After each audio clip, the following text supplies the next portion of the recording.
Good morning children. पिछली कक्षा में हमने लेसन नंबर 6 संसार पुस्तक है इसका विवरण किए थे और इसके लेखक जवाहरलाल नेहरू जी हैं। आज इसका पुनर्कथन करेंगे हम थोड़ा सा। जवाहरलाल नेहरू जी अपनी पुत्री यानी इंदिरा गांधी जी को एक पत्र के द्वारा दुनिया का हाल बता रहे हैं। दुनिया में छोटे छोटे गांव, देश, बस्ती, छोटी मोटी वहाँ के बसने वाले लोगों के बारे में जानकारी देते हैं, इतिहास समझाते हैं। तो अब उसमें क्या है, प्रकृति को समझने के लिए क्या है, कोई भाषा की आवश्यकता नहीं होती, कोई लैंग्वेज की ज़रूरत नहीं होती। जिस तरह हम प्रकृति को खुद महसूस कर सकते हैं। प्रकृति यानी हमारा नेचर, हरियाली, पहाड़। प्रकृति का अर्थ क्या है बच्चों? हमारा नेचर। तो हमें इसमें क्या है, पहाड़, समुद्र,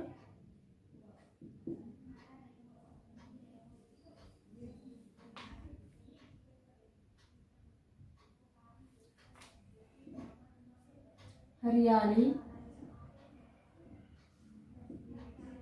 नदियाँ, ये सारे चीज़ों को हम प्रकृति के अक्षरों द्वारा पढ़ना चाहिए। तो प्रकृति के अक्षर क्या यही है, हमें इसे महसूस करना चाहिए, इसे फील करना चाहिए, तो हम सब समझ सकते हैं।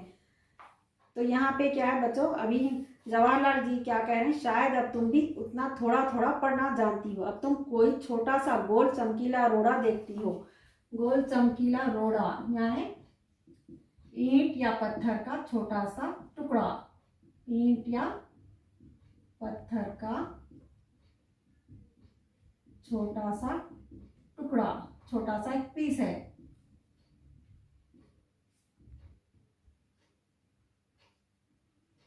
टुकड़ा तो ये एक छोटा सा टुकड़ा, उसके बारे में उसका हिस्सा, उसका इतिहास देखिए आप।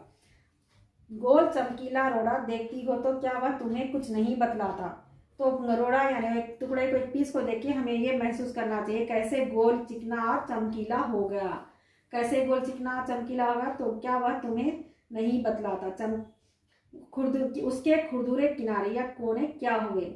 खुरदुरे यानी एकदम रफ जो थे, कॉर्नर्स, खुरदुरे किनारे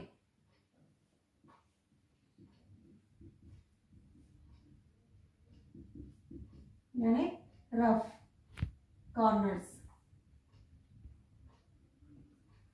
चमकीला है एकदम ग्लिटर। चमकीला का क्या है बच्चों यहाँ पर?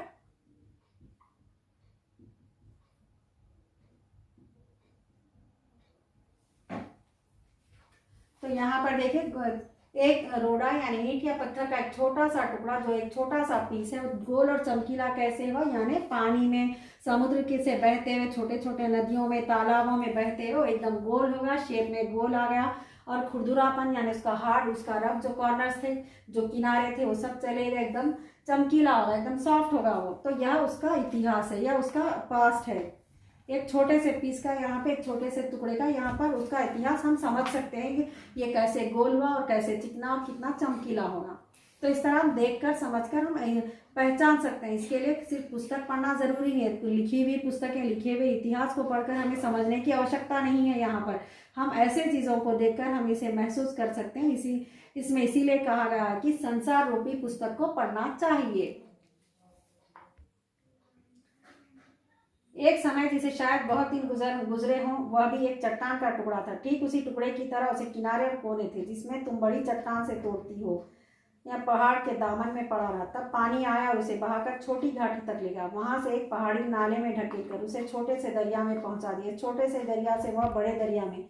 तो इस तरह एक छोटा सा टुकड़ा रफ था, खुरदुरा था, किनारे तेज थे, उसके चुभने के लायक थे, वो ढकेलते हुए नाले से, नदियों से, समुद्र के पास से निकलते हुए कहीं जाकर पहाड़ के दामन में आ गया। और उसे इतना सफ़र, इतना यात्रा करते करते वो पहुंचने में इतना गोल होगा, उसके किनारे चले गए, वो चिकना होगा, एकदम चमकीला होगा। इस तरह वो कंकड़ बना, यानी एक छोटा सा कंकड़ बन गया, फिर वहां से रेत बन गया।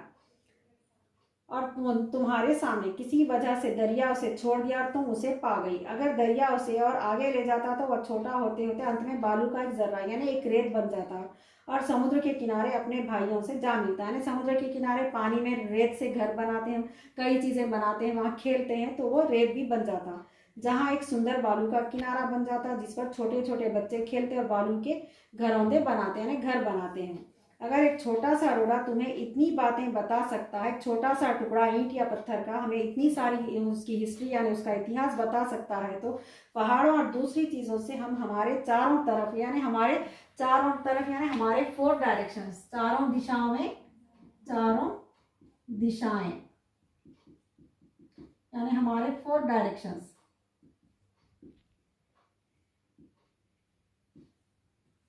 हमारे चारों दिशाएं चारों तरफ है, हमें और कितनी ही बातें मालूम हो सकती हैं। हम क्या है, तो हमें मालूम करने से क्या है, सारी चीज़ें पता हो सकती है। इस चीज़ को हम कहते हैं कि संसार रूपी पुस्तक पढ़ना चाहिए। सबको क्या है, संसार रूपी पुस्तक खुद पढ़नी चाहिए। इतिहास तो हम पढ़ते हैं और उससे ज़्यादा हम ये सारी जानकारी हम खुद अपने आप प्राप्त कर सकते हैं। दूसरों से सुनी हुई बातें, दूसरों की लिखी हुई पुस्तकें पढ़ने से हटके हमें ये सारी चीज़ों को देखना भी चाहिए।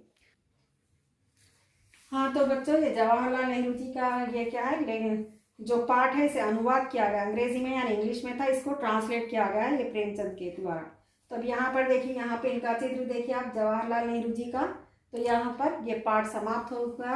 अब आज की कक्षा में क्या है, ये जो हार्ड वर्ड्स आपको दिए गए इसके अर्थ जो बताए गए हैं, इसका आप गृह कार्य 1 टाइम प्रैक्टिस के लिए कीजिए और अच्छे से इसका मौखिक भी कीजिए। आप मौखिक क्या है, पढ़ना चाहिए आपको, इसको लेसन पढ़िए, आप रीडिंग कीजिए।